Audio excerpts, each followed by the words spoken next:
Hope you all had a Merry Christmas. Now, it's time to start getting focused on the new year. So with the new year, business.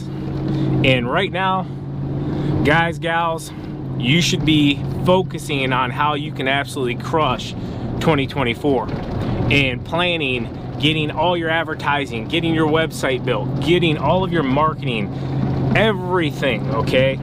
If you're already established and you want to up your game, you know, however many X you want to do that, it could be a 5X, 10X, whatever. You got to have the plan, because without a plan, you're just setting yourself up for failure or a lot of wasted time and a lot of wasted money. I'm planning for summer, I'm planning for spring, but I'm also still planning here for winter. With that being said, we have an issue with our salt bunker. And if any of you do snow removal and salt, use salt, you know water and salt aren't good. We got one heck of a rainstorm last night, Christmas night.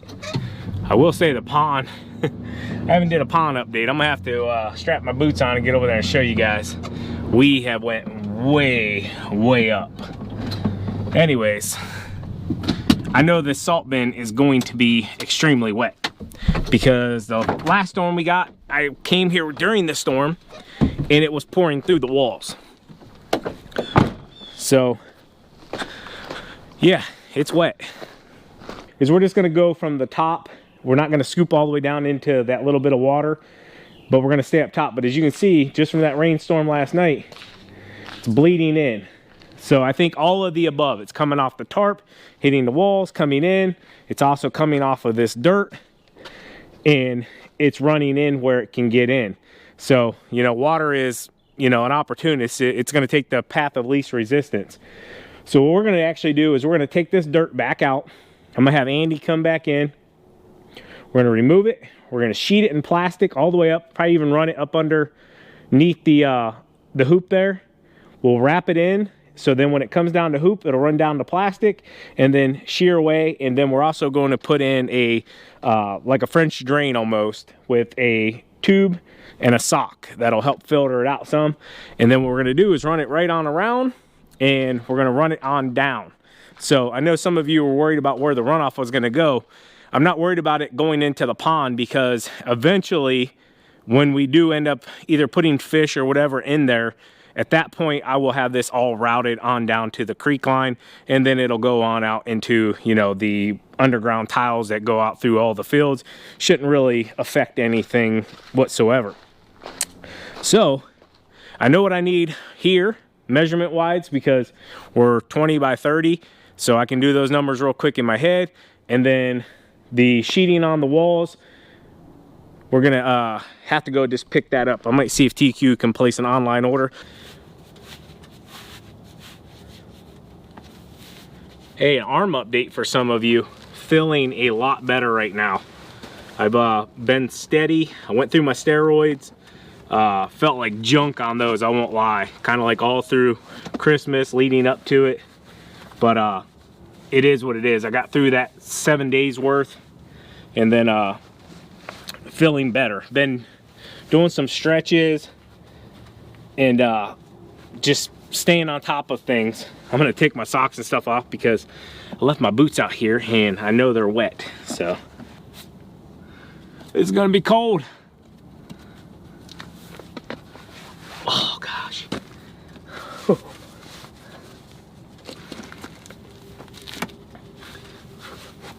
If you guys can see it, don't mind my landscaper feet, okay? They're white. Oh, okay. Whew. Don't worry, my kids give me enough about my white feet. This will kind of give you an idea of the water that came last night as well. The pad, it's holding water on top. Not worried about that whatsoever. It's level. Oh my goodness. You guys haven't seen a pond update? I haven't seen one since the last time I came hunting here. Wait until you see where the stick is. I don't even think I'm gonna be able to reach it.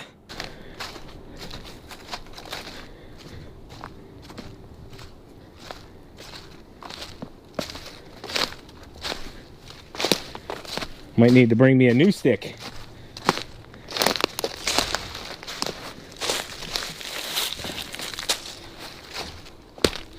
Yeah, this one will work. Oh my goodness. Yeah, look how far the stick's out there, guys.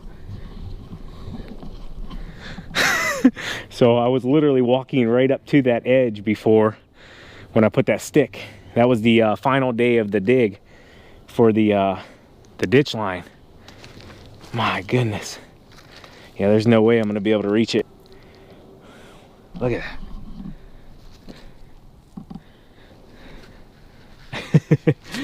I was kind of wishful thinking I'd be able to grab it. Maybe I can at least knock it over. Oh. Got a bubbles coming up out of it. Can I get it? Don't get wet, Sean. Oh boy. Oh boy.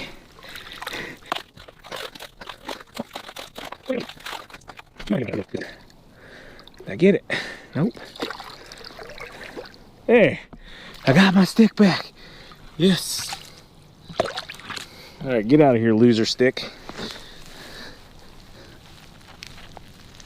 Whoo, whoo, whoo, whoo, whoo. All right, new stick spot. Oh, that's so hard there. Find a softer spot. All right, we're going back here.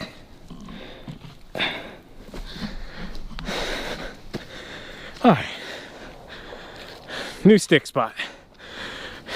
Before long,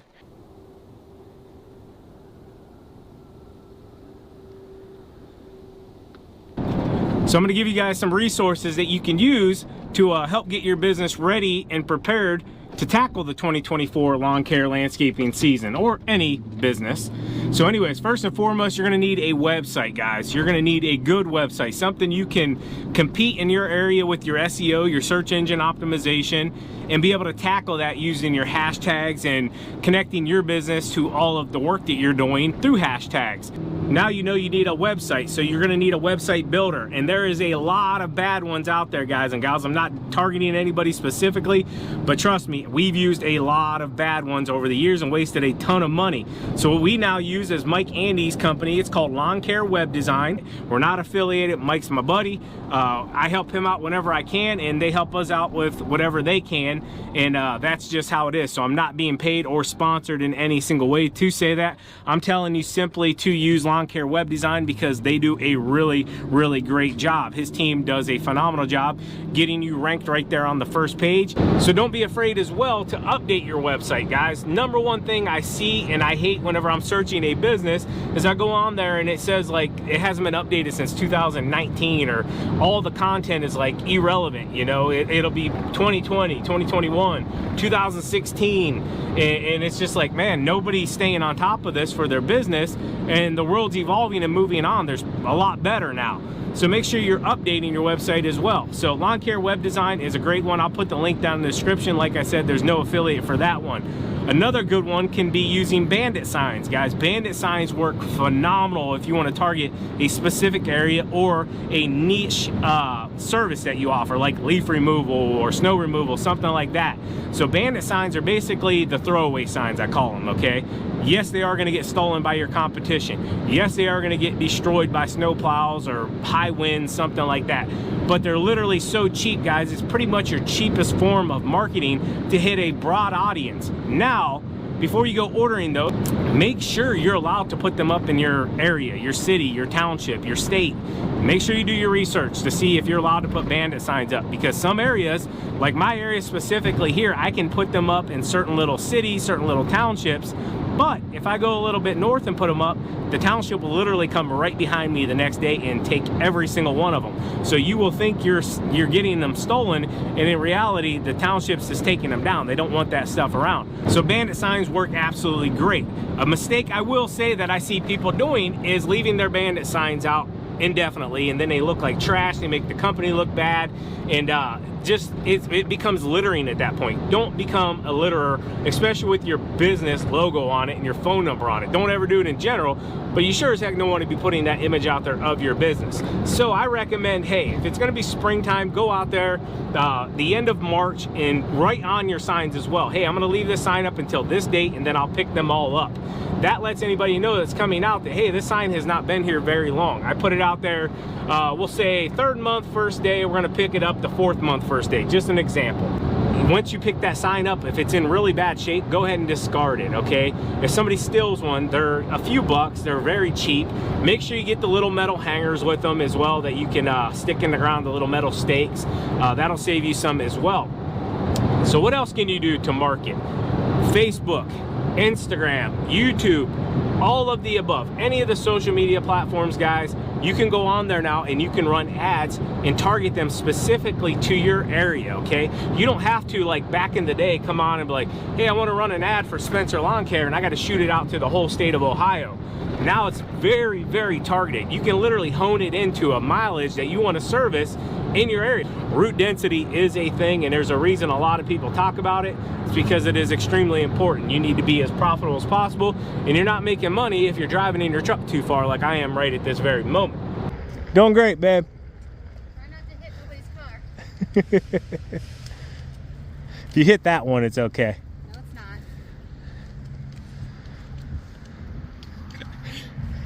Anyways, I put my hat and my hoodie on the computer desk and I set my wallet down. And I said, I'm gonna put my hat and hoodie on, and I'm gonna put my wallet back in my pocket. And long story short, I drove all the way out here and didn't grab my wallet. So TQ had to make a trip out here. I was looking for the black stuff too that goes around this door. It's like the garage door stuff. If you can see up here, let me zoom in on it.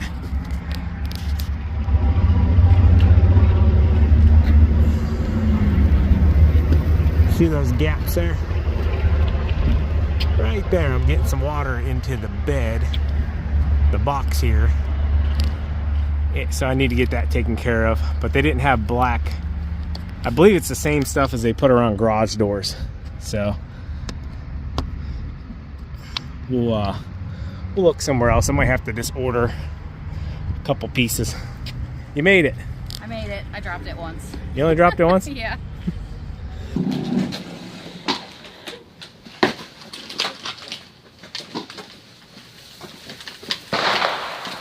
Okay, grab that box for Dad. What? Grab that box for me. What box? The only box back here.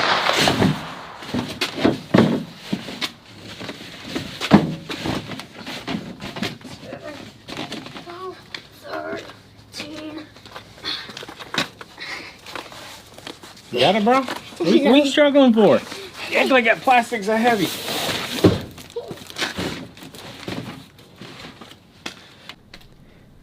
And they say the mini truck can't haul anything. Psh.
All right, so I promised you guys some more tips. I think I got you set up there good enough.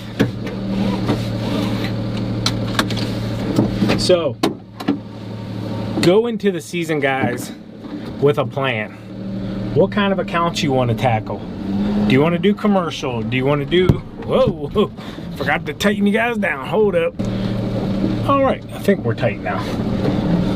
So anyways, go into it with, what do you want to tackle? Do you want to tackle, you know, commercials? Do you want to tackle residential? Do you want to do like TQ and I do, a little mixture of both? Which, I'll be honest with you guys, the only reason I do that is because I get bored doing certain things. Like, I like residentials because it's so fast. Like, you know, we knock a property out 30 minutes or less typically, and you know, we're on to the next one. That keeps me interested. It keeps you know, things moving. Commercial properties, when you're on them, they typically take, you know, an hour, 2 hours, 3 hours, however long. But I'll be right back. Got everything locked up. Planning, guys, planning. You gotta know what kind of equipment you're gonna need, what kind of trucks, trailers, what are you going to need, because every kind of different job can require different equipment. And I'll give you guys a quick tip here. It's one that I see a lot of new guys and gals coming in the industry doing, is trying to have a piece of equipment for every single job. It's impossible, guys. You will run yourself broke. You will have too much overhead. I've literally seen guys go out and purchase a 30-inch mower to mow 1 or 2 lawns a week. Like, that's an expensive mower. If you're only going to have those ones, you better get like a cheap push mower or something, you know, that's not going to cost you $2-3 grand for a commercial grade, you know, push mower basically, or walk behind little mower. You got to know what you're getting yourself into. Bigger commercial properties typically require bigger commercial units. Those are going to cost you more. You know, if you're doing small residential stuff, a stand on, a sit down, you know, you can get away with a 5, 6, 7, 8,000, 10,000 or less typically, you know, commercial mower. And if you can, get yourself a commercial mower. That's another tip. I did not start off with a commercial mower, even though I wish I could have. I should have gotten into the commercial side of things way quicker. But just don't overwork your equipment for the equipment that you have. So if you got something residential, you know, it might last you a while, but you got to anticipate breakdowns. You got to anticipate fixing things, and that whole entire you know, realm of overhead as well. You know, if you're mechanically inclined, you can keep that pretty cheap. If you're not, you know, you're gonna have to pay somebody to do that. So just make sure you're taking that into account. Make sure if you're gonna go buy equipment, oop, I'm in second. No, I was actually in third.